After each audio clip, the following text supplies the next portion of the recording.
बिस्मिल्लाहिर्रहमानिर्रहीम, अस्सलाम वालेकुम। Welcome to Harvard academy sales tax act 1990। और लास्ट लेक्चर तक हमने बात की थी कि कौन से सेक्शंस, कौन सी वायलेशन और अफेंस किया जाए उसको जो कानून कहता है, जो रूल्स कहते हैं उसको फॉलो ना किया जाए तो उस पर कौन सी पेनल्टी पड़ती है। अब इसके बाद बारी आती है डिफ़ॉल्ट सरचार्ज की। तो पेनल्टी तो ये है कि जो आपने चीज़ें दी गई हैं उसको फॉलो नहीं करते, और अगर आप इन केस टैक्स फ्रॉड करते हैं, टैक्स इवेजन करते हैं, तो इसके ऊपर जो अमाउंट आप गलत रिफ़ंड करवा लेते हैं या फिर आप जो लाइबिलिटी थी आपकी टैक्स पे करने की वो आप पे नहीं करते, तो डेफ़िनेटली फिर कानून आपसे कहता है कि आपने उसके ऊपर जुर्माना पे करना है। तो ये इस तरह का जो जुर्माना आपको पे करना पड़ेगा वो सरचार्ज कहलाता है। तो जो पेनल्टी होती है वो आपकी टैक्स ड्यू में नहीं आती, बल्कि एक सज़ा के तौर पे होती है, और उसका भी टाइम फ्रेम गिवन होता है जिसमें आपने पे करनी होती है। लेकिन जो ड्यूटी पे सरचार्ज होता है, इट्स मीन कि आपने कुछ टैक्स के अंदर फ्रॉड किया है या टैक्स को इवेड किया है, या फिर इनपुट टैक्स जो रिफ़ंड के लिए आपने क्लेम किया था वो एडमिसिबल नहीं था। तो इस तरह की जो आप अमाउंट पे नहीं करते या एक्स्ट्रा रिफ़ंड करवा लेते हैं, उसके ऊपर जो लाइबिलिटी आपकी बनेगी उसको सरचार्ज कहेंगे। Proceeding against authority and person, यहाँ पे ये कहा गया है कि ये एफबीआर है और इसका अपना मैंडेट है।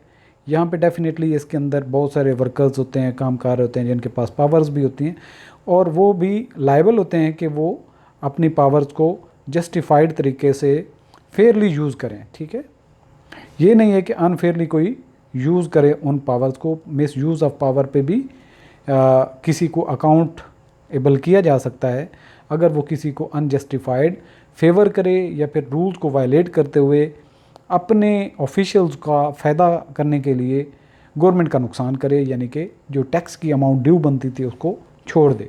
तो इस तरह की सूरत हाल होगी तो डेफिनेटली उसके ख़िलाफ़ इंक्वायरी होगी, इन्वेस्टिगेशन होगी, और ये कोई भी जो इदारा किसी और भी कानून के मुताबिक उसको कंडक्ट कर सकता है। और बाकी कोई प्रोसीडिंग अगर किसी के ख़िलाफ़ चल रही है तो इस तरह की अगर प्रोसीडिंग्स आ जाती हैं उस अथॉरिटी के अगेंस्ट, उस ऑफिशियल के अगेंस्ट, तो डेफिनेटली उसको प्रायोरिटी भी दी जाएगी और उसको लेके चला भी जाएगा। लेकिन जो इनिशिएट करने वाला है इस तरह की एक्शन, उसके पास सबूत भी होने चाहिए कि वाकई ही उसने किसी को फ़ायदा दिया है।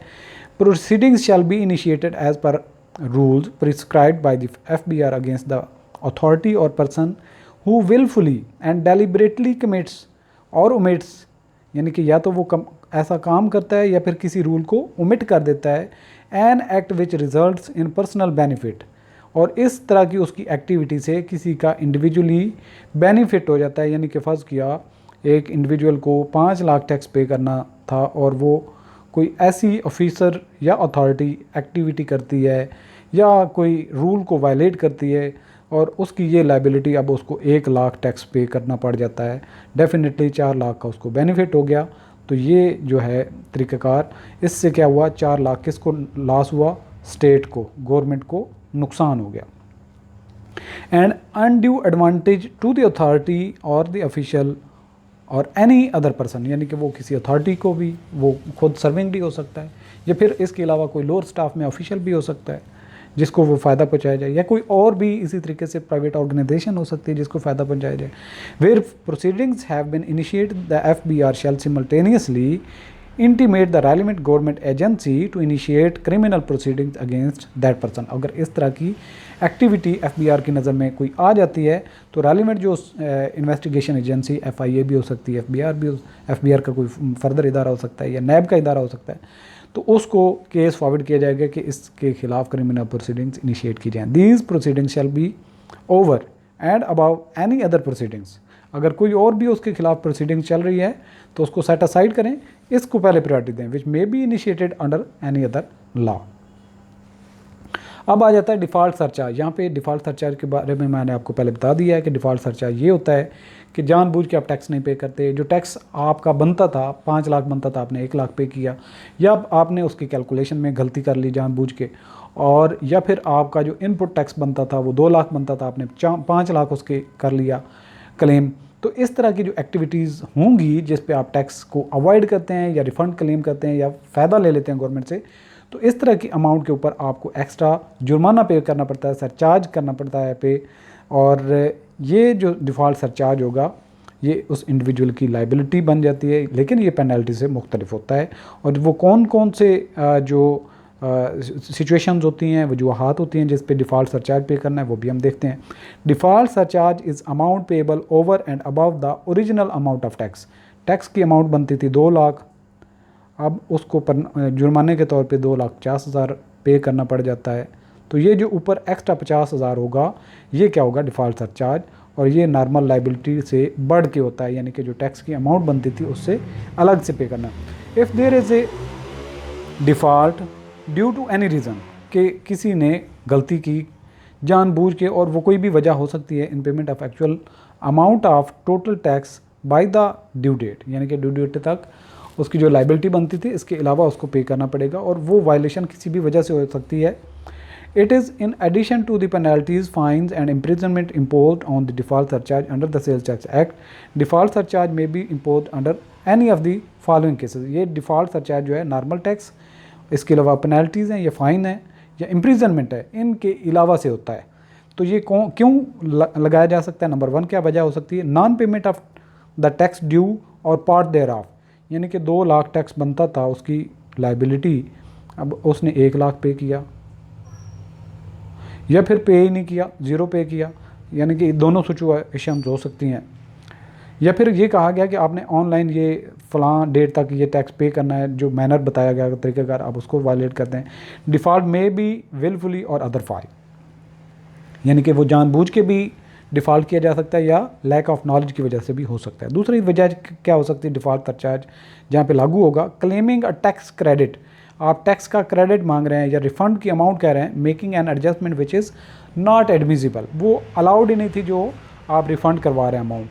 तीसरे नंबर पे क्या वजह हो सकती है? Incorrect applying the rate of 0% to the supplies made by the person, उस इंडिविजुअल ने कुछ चीज़ें सप्लाई की थी, सेल की थी, और उसने उनके ऊपर 0% टैक्स जानबूझ के लगा दिया, जबकि वो चीज़ें उस कैटेगरी की थी ही नहीं जिन पे 0% लगा था। तो इस तरह की एक्टिविटीज़ में फिर वो शिकंजे में आ जाएगा। Default surcharge shall be payable by the person making the default at the rate specified below. अब वो कौन सा ऑफेंस है, वो कौन सी गलती है, वो कौन सी वजह है जिसके ऊपर डिफ़ॉल्ट सरचार्ज का रेट क्या होगा, ये भी अब हम देख लेते हैं। Cases of non payment of erroneous, non payment और एरोनियस रिफ़ंड, यानी कि जो एक इंडिविजुअल टैक्स पे नहीं करता या कम पे करता है या फिर रिफ़ंड करवाता है और वो गलत रिफ़ंड करवाता है, तो क्या उस पर सज़ा होगी?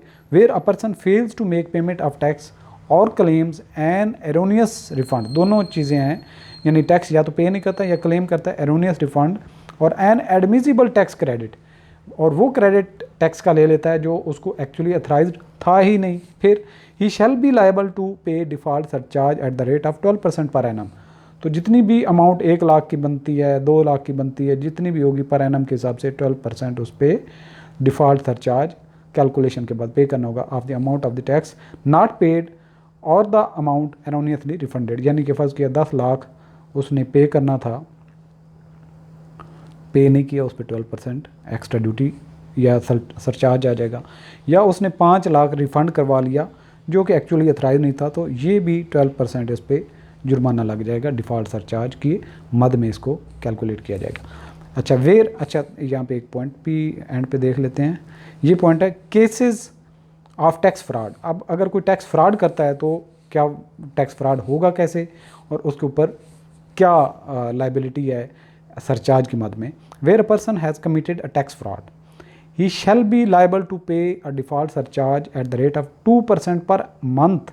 यहाँ पे 2% पर मंथ है, वो 12% पर एनम था, ये 2% पर मंथ है जो टैक्स फ्रॉड की मद में आएगा। वो था नॉन पेमेंट और एरोनियस रिफंड, ये है टैक्स फ्रॉड में। Of the amount of tax evaded और the amount of refund fraudulently claimed, यहाँ पे फ्रॉड किया जा रहा है या टैक्स को इवेड किया जा रहा है। The default surcharge shall be payable till the entire liability of the tax including default surcharge has been paid by the person। और ये जो 2% पर मंथ के हिसाब से सरचार्ज होगा, ये चलता रहेगा जब तक उसकी लाइबिलिटी फुल क्लियर नहीं हो जाती, और इसमें इंक्लूड होगा डिफ़ॉल्ट सरचार्ज की अमाउंट भी उसको पे करनी पड़ेगी। जब तक वो नहीं पे करेगा उसके ऊपर भी 2% लगता रहेगा।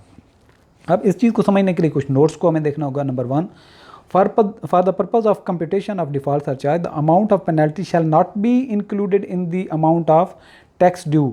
जो हम डिफ़ॉल्ट सरचार्ज की कैलकुलेशन या टैक्स की कंप्यूटेशन डिफ़ॉल्ट सरचार्ज की मदद से कर रहे होते हैं, तो इसमें एक चीज़ आपने रखनी है कि नॉर्मल जो टैक्स पे करना है उसमें पेनल्टी की अमाउंट शामिल नहीं करनी। वो टैक्स की अमाउंट अलग होगी, पेनल्टी की अमाउंट अलग होगी। पेनल्टी के ऊपर डिफ़ॉल्ट सरचार्ज आपने कैलकुलेट नहीं करना, ये याद रखने। दूसरे नंबर पे, for the computation of default surcharge the period of default shall be reckon from the date as given below. कि जब आप डिफ़ॉल्ट सरचार्ज की अमाउंट या उसके ऊपर 12% लगता है या 2% लगता है पर मंथ के हिसाब से, तो ये कैलकुलेशन कहाँ से होगी? नंबर 1 क्या है? In the case of inadmissible input tax credit और refund, the date of adjustment of such credit और रिसीट ऑफ और रिफंड। कि एक बंदे को क्रेडिट अथॉराइज्ड ही नहीं था, उसने क्रेडिट ले लिया, फिर जिस डेट को उसको ये रिफंड की अमाउंट हासिल हो जाती है या फिर ये एडजस्टमेंट की जाती है टैक्स क्रेडिट की, उस डेट से ये डेट कैलकुलेशन स्टार्ट हो जाएगी।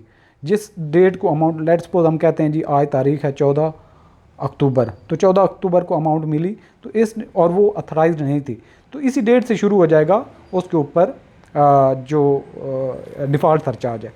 सेकंड नंबर पे, in case of non payment of tax और पार्ट देयर ऑफ, 2 लाख टैक्स की अमाउंट थी उसने 0 पे किया, या फिर 2 लाख की टैक्स की अमाउंट थी उसने 1 लाख पे किया।